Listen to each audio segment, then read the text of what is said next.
금요일 국회가 굉장히 많이 바빴어요.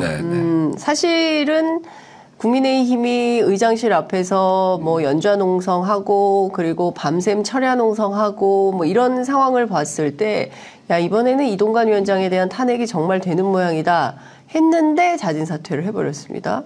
그러게요. 그러니까 그 국회의원은 원래 농성도 해보고 뭐 그래야 그 국회의원 맛도 좀 나는 거거든요. 특히 그 야당일 때 더 그렇지만 여당일 때도 뭔가 좀 막으려면 그런 걸 좀 해봐야 되는데 요번에 그래서 농성하는 거 보니까 좀 이제 철이 들었나? 국회의원 맛 좀 느끼겠네. 그랬더니 대통령이 그냥 사퇴시켜버리니까 좀 허당한, 좀 황망하겠어요, 그 사람. 근데 그 민주당이 알았냐 몰랐냐 뭐 이런 논란이 좀 있었는데요. 실제로 대체로 좀 알고 계셨던가요? 아니, 잘 몰랐어요. 자진 사퇴 가능성. 네, 그러니까 지금까지 국회에서 탄핵 절차에 들어가면 탄핵권이라고 하는 것도 국회의 중요한 권한이고 헌법적 권한이잖아요. 네. 그리고 그 탄핵에 대해서 인정하고 싶지 않아요. 집권 쪽에서는. 네. 무슨 탄핵이냐. 무슨 우리 국무위원이 또는 뭐 우리 대통령이 죄를 진 게 뭐가 있다고 탄핵을 하냐. 이러고 싸우는 거거든요. 네. 헌재까지 가는 거죠. 죄를 인정하고 범법 사실을 인정하면 빨리 물러나고 싶겠죠. 네. 그렇게 되지 않기 때문에 하나는 국회가 갖고 있는 고유 권한이라고 하는 탄핵권을 서로 인정하기 때문에도 그렇고 두 번째는 탄핵을 당하는 사람들의 최소한의 자존감이랄까요? 이런 걸 지키기 위해서라도 탄핵 당할 사유가 없다. 헌재까지 가보자. 이렇게 대립하는 게 그게 보통의 경우죠. 근데 이렇게 탄핵 절차에 들어가니까 사퇴하는 건 좀 황당한 일입니다. 저희도 잘 몰랐고요.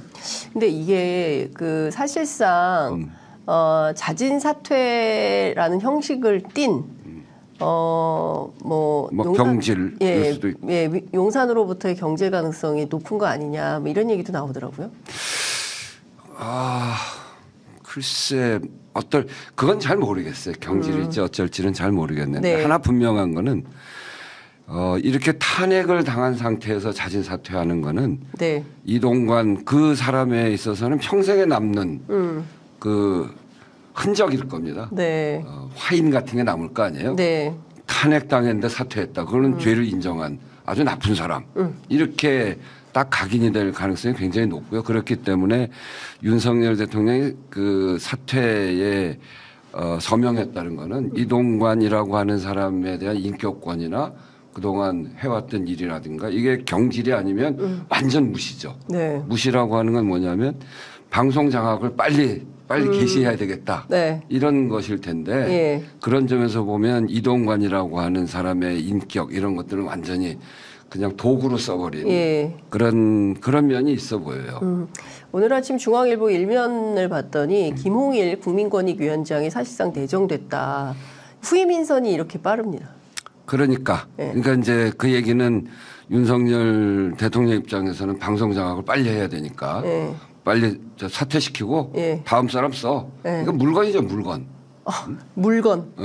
물건 처우하는 거 아닙니까 이게? 그 이동관 방통위원장은 본인이 해명하고 싶을 거 아니에요. 내가 왜 탄핵당하냐. 이건 뭐 너무 과하다 국회가. 본인이 그런 얘기했고. 그리고 중앙일보 인터뷰를 통해서 본인 자진 사퇴 안 한다. 뭐 설령 본인이 사퇴한다 하더라도 제2, 제3의 이동관이 와서 언론 정상화의 기차는 멈추지 않는다. 뭐 이런 주장을 했거든요. 네, 그러니까 그런 설은 있었습니다만 이렇게 사퇴하고 대통령이 즉각 서명하고 그런 꼼수를 쓸 거라고는 우리가 생각지 못했죠. 그러니까 어쨌든 지금 뭐 후임으로 오는 분도 중요한 거는 언론 장악이라는 윤석열 정부. 근데 이게 될까요?